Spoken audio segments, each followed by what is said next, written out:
வணக்கம். இந்த உலகத்தில் பிறக்கிற எல்லா மனிதர்களுக்குமே ஒரு கனவு அப்படிங்கிறது ரொம்பவுமே அடிப்படையாக இருக்கக்கூடிய ஒரு விஷயங்க. அப்படிப்பட்ட உங்களோட கனவை அடைய ஊக்கப்படுத்தக்கூடிய சில விஷயங்களை நான் உங்கள் கூட ஷேர் பண்ணிக்கணும்னு நினைக்கிறேன். அண்டு பொருளாதாரத்தை அடிப்படையாக வச்சு தாங்க எல்லாரோட கனவும் இருக்குது. ஒருத்தர் பொருளாதாரத்தில் சிறந்து விளங்கினாலே அவங்களோட லட்சியம் கனவு ரெண்டையுமே எளிமையாக அடைஞ்சிட முடியும். உங்களோட பொருளாதாரத்தை முன்னேற்றவும் நிதி தேவையை பூர்த்தி செய்யவும் உங்கள் லட்சியத்தை அடையவும் ஊக்கப்படுத்தக்கூடிய சில பொருளாதார வாசகங்களை நான் உங்கள் கூட ஷேர் பண்ணுறேன். அண்ட் இந்த வீடியோ யூஸ்ஃபுல்லாக இருக்கும் அப்படின்னு நீங்கள் நினச்சிங்கன்னா இந்த வீடியோவை ஸ்கிப் பண்ணாமல் முழுமையாக பாருங்கள். வாங்க வீடியோக்குள்ளே போகலாம். முதல்ல எல்லா மனிதருமே வாழ்க்கையில் ஏதாவது ஒரு லட்சியத்தை நோக்கி பயணிக்க வேண்டியது அப்படிங்கிறது ரொம்பவுமே அவசியமானதுங்க. இந்த லட்சியம் ஒவ்வொருத்தருக்கும் வேற வேறையாக இருக்கும். ஆனால் எல்லாமே பொருளாதாரத்தை அடிப்படையாக கொண்டது தாங்க. பள்ளியில் படிக்கும்போது ஆசிரியர் மாணவர்களை பார்த்து வருங்காலத்தில் நீ என்னவாக விரும்புகிற, உன்னோட லட்சியம் என்ன, இது போன்ற கேள்விகளை கேட்பாங்க. ஆனால் எல்லா மாணவர்களுமே ஒரே விதமான பதிலை தர்றது கிடையாது. ஒருத்தர் மருத்துவர்னு சொல்லுவாங்க, இன்னொருத்தர் பொறியாளர், விஞ்ஞானி, விமான ஓட்டி, மாவட்ட ஆட்சியர், காவல்துறை அதிகாரி, அது மட்டும் இல்லாமல் சொந்த தொழில் தொடங்கணும்னு கூட சிலர் சொல்லுவாங்க. ஒவ்வொரு மாணவனும் தங்களுக்குள்ளே இருக்கக்கூடிய ஆசையை வெளிப்படுத்துவாங்க.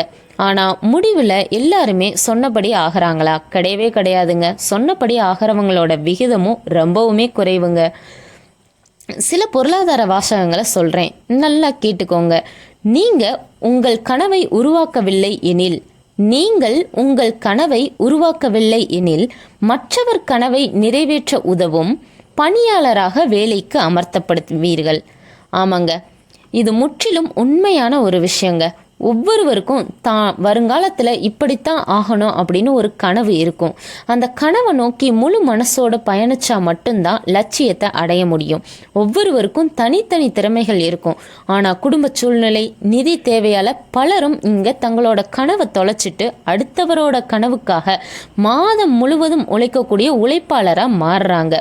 ரெண்டாவது வாசகம் என்னன்னு கேட்டிங்கன்னா, நீங்கள் எப்போதும் ஒரு புதுமையான கண்டுபிடிப்பாளராக இருங்கள். இதனை தவிர்த்து அடுத்தவரை பின்பற்றுபவராக இருக்காதீர்கள்.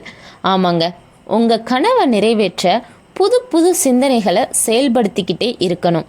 அப்படி செயல்படுத்தாமல் நீங்கள் மற்றவர் செயல்களை பின்பற்றினால் உங்களுக்கு கிடைக்கக்கூடிய வெற்றி அப்படிங்கிறது என்றைக்குமே உங்களை திருப்திப்படுத்தாது.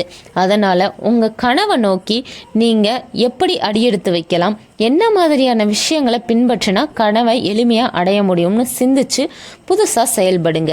மூன்றாவது வாசகம் என்னன்னு கேட்டிங்கன்னா, 1000 மைல் தொலைவு பயணத்தை, அதாவது 1000 மைல் தொலைவு பயணத்தை முதல் அடியில் இருந்து தான் தொடங்கணும்.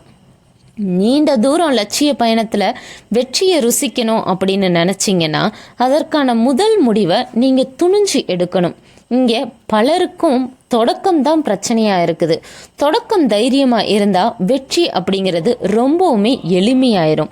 அதனால் பயத்தை விட்டுட்டு லட்சியத்தை நோக்கி அடியெடுத்து வைங்க. நான்காவது வாசகம், உங்கள் கனவை அடைய தவறினால் அது தோல்வி இல்லை, மாறாக இது மிகச்சிறந்த அனுபவமே. ஆமாங்க, உங்கள் கனவை, உங்கள் லட்சியத்தை நோக்கி நீங்கள் பயணிக்கும் போது அதில் நீங்கள் வெற்றி பெறலாம், இல்லை தோல்வியை கூட சந்திக்கலாம். ஆனால் இதில் நீங்கள் புதிதாய் ஒன்றை கற்றுக்கிட்டு இருப்பீங்க இல்லையா? அதனால் இந்த அனுபவம் அப்படிங்கிறது நீங்கள் தோல்வியே கண்டாலும் மனம் தளராமல் உங்களோட வெற்றி பாதைக்கு அழைச்சிட்டு போகும். அதனால் அனுபவத்தை ஆசானாக்கி நீங்கள் வெற்றி பாதைக்கு செல்வதை உறுதியாக்கிக்கோங்க.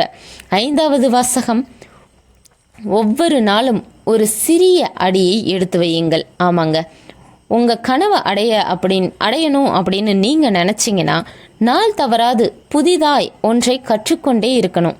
ஆமாங்க, இல்லை அப்படின்னா புதிதாக ஒரு விஷயத்தை செயல்படுத்திக்கிட்டாவது இருக்கணும். ஒரு நாளையும் வெறுமனே கழிக்கக்கூடாது. அப்போ தாங்க உங்களால் எளிமையாக உங்கள் கனவை அடைய முடியும்.